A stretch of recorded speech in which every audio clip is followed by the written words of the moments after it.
Welcome to the deep dive. Today, we're going back in time, back to 18th and 19th century India, and we're going to be unearthing a story. The story of British land revenue policies, policies that had a monumental impact on India's agriculture, society, and even its path to independence.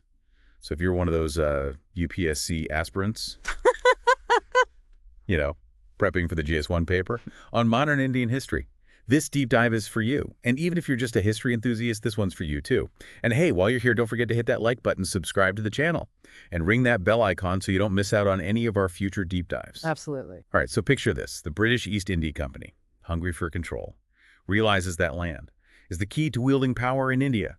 What follows is a series of land revenue policies designed to extract maximum wealth from the subcontinent. And what's fascinating here is that these policies weren't just about taxes. They were a tool to reshape the very fabric of rural India, with consequences that still echo today in issues like land ownership and agricultural practices. Okay, so before we get into the nitty-gritty, let's rewind a bit.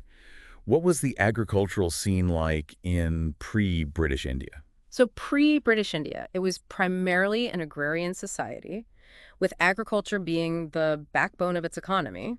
The Mughal Empire, they had their own system of land revenue collection. But the British, driven by their mercantilist ambitions, they sought to overhaul it. Well, hold on. Mercantilist ambitions. You're going to have to break that down for me. And for our listeners who might not be economics whizzes, it sounds kind of like they were treating India like a giant piggy bank to fund their own empire. Am I on the right track? You are absolutely right to think of it that way. Mercantilism, it was all about maximizing a nation's wealth through trade, often at the expense of its colonies. And the British saw India as a source of raw materials, a market for their manufactured goods, and yes, a source of revenue to fuel their imperial ambitions. So basically, it wasn't exactly a fair deal for the Indian farmers, was it? Sadly, no. The British, they weren't exactly prioritizing the welfare of the Indian peasantry. Their primary goal was to line their own pockets and strengthen their own economic and political dominance. So how do they go about this grand plan of theirs? Do they just stick with the Mughal system? Or did they bring in something completely new? They shook things up quite a bit, introducing three major land revenue systems: the permanent settlement, the Rayatwari settlement, and the Mahalwari system. Each one had its own set of quirks and consequences, drastically altering India's social and economic landscape. The big three, each with their own twist. Intriguing. Let's start with the permanent settlement. What was the thinking behind this one? So the permanent settlement, implemented in 1793 by Lord Cornwallis, initially in Bengal, Bihar, and later expanded to other areas, aimed to create a fixed and predictable revenue stream for the British. To do this, they essentially transformed tax collectors, known as zamindars, into landowners. Wait a minute. So before this, these zamindars didn't actually own the land. That's a pretty significant shift. You're catching on quickly. They were revenue collectors for the Mughal Empire. But with the permanent settlement, they were suddenly made landowners, responsible for paying a fixed sum to the British, regardless of the actual agricultural yield. Whoa, hold on. So imagine you're a zamindar, and your crops fail because of a drought or floods. You still have to cough up that fixed amount to the British. That sounds like a recipe for disaster, right? It was a risky gamble for the zamindars, and it had some pretty significant consequences, both intended and unintended. I bet. Let's talk about those consequences. What happened when those crops failed and the zamindars couldn't pay up? Well, for starters, it created immense pressure on the zamindars to squeeze as much as they could from the peasants, working the land. They had to pay their dues, come rain or shine, which led to exploitation, increased rents, and even land being auctioned off when zamindars couldn't keep up with the demands. So it's almost like the British created this system where the zamindars became the middleman, caught between the demands of the British and the plight of the peasants. And what happened to the peasants themselves? I can't imagine they fared well in all of this. Sadly, no. They were essentially reduced to tenants, facing increasing rents, insecurity of tenure, and often latent oppression. This led to a decline in their living standards and widespread resentment against both the zamindars and the British. This is where it gets really interesting, right? Yeah. Because if the zamindars were being squeezed, and they in turn were squeezing the peasants, what happened to agriculture as a whole? That's a great question. One of the major unintended consequences of this system was the rise of absentee landlordism. Many of the new zamindars, especially those who acquired land through auctions, didn't live on their estates. They were more interested in extracting profits than investing in improving the land. or agricultural practices. So you have this detachment between the owner of the land and the people who actually work it. It sounds like a system designed to benefit the British at the expense of everyone else involved. But hang on, this was just one of the big three land revenue systems, right? That's right. And the next one, the Ryotwari settlement, takes a different but equally impactful approach. All right, let's move on to the Ryotwari settlement. What was the story with this one? So the Ryotwari settlement, introduced in the early 1800s, primarily in parts of Madras and Bombay presidencies, took a different approach. Instead of dealing with zamindars as intermediaries, it recognized the peasants or ryots as the landowners. So on the surface, this sounds a bit more equitable. Peasants get to own their land, directly pay revenue to the British. No zamindar middleman. What's the catch? There's always a catch, isn't there? There's always a catch. While the Ryotwari system recognized peasants as landowners, it came with its own set of burdens. The revenue demands were often set very high and were revised periodically, usually every 20 to 30 years. This meant that even with good harvests, peasants often struggled to meet their revenue obligations. Okay, so they're technically landowners, but they're under immense financial pressure. That doesn't sound much better than the permanent settlement for the average farmer. Exactly. The high revenue demands often led to indebtedness, as peasants had to turn to moneylenders to cover their dues, especially in years with poor harvests. This created a vicious cycle of debt and poverty, with many peasants ultimately losing their land to moneylenders. It's almost like a system designed to keep people trapped in poverty no matter how hard they work. Did this lead to any resistance or uprisings from the peasants? Absolutely. This system was a significant contributing factor to rural unrest, like the Deccan riots of 1875. Imagine the frustration and anger of these farmers burdened with high taxes and facing exploitation by moneylenders. The Deccan riots were a fiery explosion of that rage directed at those who profited from their misery. This is really painting a grim picture of the challenges faced by Indian farmers under British rule. And to think we're only on the second of the big three, what was in store for them with the Mahalwari system. So the Mahalwari system, introduced in 1822, was implemented in parts of the Gangetic Valley Northwest provinces and Punjab. It was kind of a hybrid approach, attempting to find a middle ground between the permanent settlement and the Ryotwari system. Okay, so not individual peasant landowners like in the Ryotwari, but also not relying on zamindars like in the permanent settlement. What was the logic behind this hybrid system? In the Mahalwari system, the revenue was assessed on a village unit called a mahal, or on a group of families. The idea was to share the responsibility for revenue payment, recognizing the collective nature of landholding in some parts of India. So they were trying to strike a balance, taking into account these social and economic structures in different regions. But did it actually work? Well, the intentions might have been good, but the implementation was often messy. The Mahalwari system ended up disrupting traditional power structures and village leadership. It created resentment among both the zamindars, who felt their authority was being undermined, and the peasants, who were still burdened with high revenue demands. It sounds like they tried to fix the problems of the previous two systems, but ended up creating a whole new set of issues. Did the system also lead to any uprisings or revolts? Yes, it did. This discontent and the disruption of existing social hierarchies contributed to the widespread uprisings during the 1857 Revolt. The 1857 Revolt, also known as the Sepoy Mutiny, was a watershed moment in Indian history, and the simmering resentment fueled by these land revenue policies played a significant role in igniting it. Wow, so these policies weren't just about economics, they were also deeply intertwined with social and political unrest. It's like the British were unintentionally sowing the seeds of their own eventual departure from India.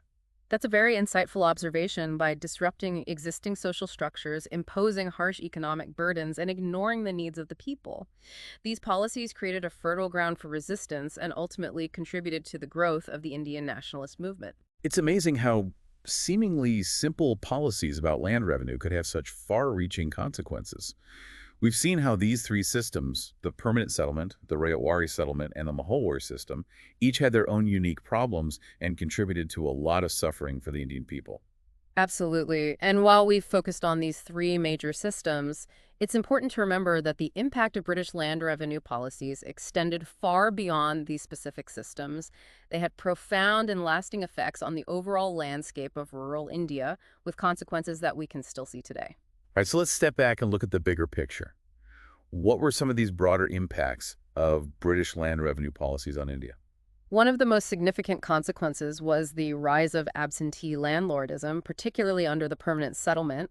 This system, which transformed tax collectors into landowners, created a class of landlords who often lived far away from their estates and were more interested in extracting profits than investing in the well-being of the land or the people who worked it. So you had this situation where those who owned the land were completely detached from those who tilled it. That doesn't sound like a recipe for success. What kind of impact did this have on agriculture in India? Well, for one, it contributed to the commercialization of agriculture. The high revenue demands placed on both zamindars and peasants under various systems incentivized the cultivation of cash crops that could be sold in the market rather than food crops meant for local consumption. So you had this situation where, those who owned the land were completely detached from those who tilled it. That doesn't sound like a recipe for success. What kind of impact did this have on agriculture in India? Well, for one thing, it contributed to the commercialization of agriculture. You see the high revenue demands placed on both zamindars and peasants under various systems incentivized the cultivation of cash crops that could be sold in the market rather than food crops meant for local consumption. So instead of growing food to feed their own people, Indian farmers were being pushed towards growing things like cotton indigo and opium for export to benefit the British economy. Exactly. This shift towards cash crops had a significant impact on food security, traditional farming practices, and even the environment. It disrupted the delicate balance of India's agricultural ecosystem and made the country more vulnerable to famines. It's almost like they were turning India into a giant plantation for their own needs rather than supporting, a sustainable and equitable agricultural system for the people who actually live there. You're catching on quickly, and, these economic changes were coupled with some pretty significant social transformations as well. Oh, yeah. What kind of social transformations are we talking about here? Well, the land revenue policies, they disrupted traditional social structures, including the caste system. Now, while the caste system was already in place, these policies further eroded its rigidity in some regions, giving rise to new class dynamics based on land ownership and wealth.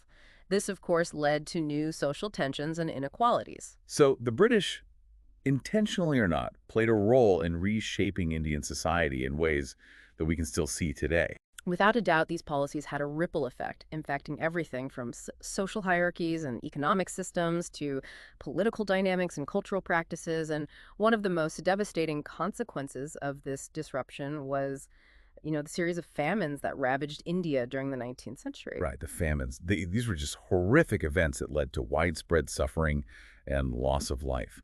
How were they connected to these land revenue policies? Well, the connection is complex, but the high revenue demands, coupled with the focus on cash crops, left many regions vulnerable to food shortages. And then when droughts or other natural disasters hit the system, just lacked the flexibility and the resilience to respond effectively. So these policies basically amplified the impact of natural disasters, turning them into man-made tragedies. In many ways, yes, the focus on revenue extraction rather than, the well-being of the people made the system incredibly fragile and left millions of Indians vulnerable to starvation. This is heartbreaking stuff.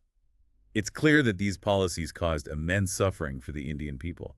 But how did they respond? I mean, did they just accept these injustices or did they push back? Oh, no, no. The Indian people, they were far from passive victims. They resisted these oppressive policies in various ways, from small-scale local uprisings to, large-scale revolts and organized movements. Can you give us some examples of this resistance? Well, we already mentioned the Deccan riots of 1875, which were directed against moneylenders, but there were many others ranging from localized protests against, specific landlords or tax collectors to larger, more organized revolts like the Indigo Revolt in Bengal in the 1860s, where peasants protested against being forced to grow indigo for British planters. So these policies didn't just impact the economics of agriculture. They also fueled these social and political movements that would effectively play a role in India's fight for independence. Exactly. These movements were not only about economic grievances, but also about, asserting dignity, reclaiming control over their lives, and challenging the legitimacy of British rule. They laid the groundwork for the larger struggle for independence that would unfold in the 20th century. It's incredible to see how these land revenue policies, seemingly focused on economics, had such profound social and political ramifications, ultimately shaping India's destiny. But let's zoom in on the individual farmers for a second. What were some of the long-term effects of these policies on their rights and livelihoods? Well, one of the key issues was the erosion of traditional rights under these systems. Cultivators often lost their customary rights to land and resources. They were reduced to tenants at the mercy of landlords or the British administration, stripped of the security and autonomy they once had. So it wasn't just about losing land, it was about losing a whole way of life.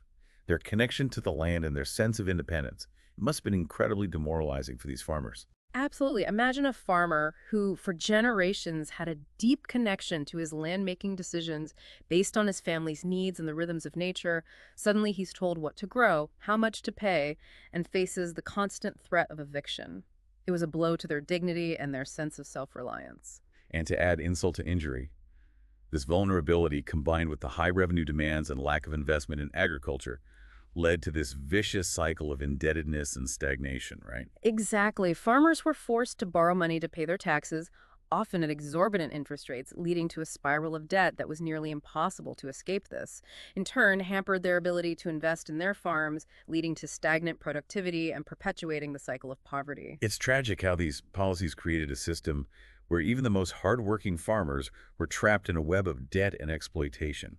It's like the British were setting them up to fail. It's a dark chapter in Indian history, and understanding it is crucial for grasping the complexities of modern India issues like land ownership inequalities, agricultural distress, rural indebtedness, and even environmental degradation all have roots in this colonial legacy. Wow. It's mind-blowing how something that happened centuries ago can still have such a powerful influence on India today.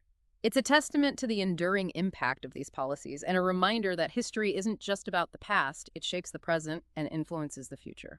So to sum it all up, we've explored the three major land revenue systems imposed by the British: the permanent settlement, the Raiwari settlement, and the Malhori system. Each had its own set of flaws and led to a cascade of negative consequences for the Indian people, from economic hardship and social upheaval to political unrest and environmental degradation. It's a complex and often heartbreaking story, but one that's essential to understanding India's journey. And it's a story that's still unfolding in many ways. The legacies of these policies continue to shape debates about land reform, agricultural development, and social justice in India today. So for our listeners, especially those preparing for the UPSC exams, it's crucial to have a deep understanding of these land revenue systems, their features, their impact, and their connection to broader themes in Indian history. Absolutely. This knowledge is essential for analyzing primary and secondary source materials, formulating arguments, and tackling essay questions related to modern Indian history.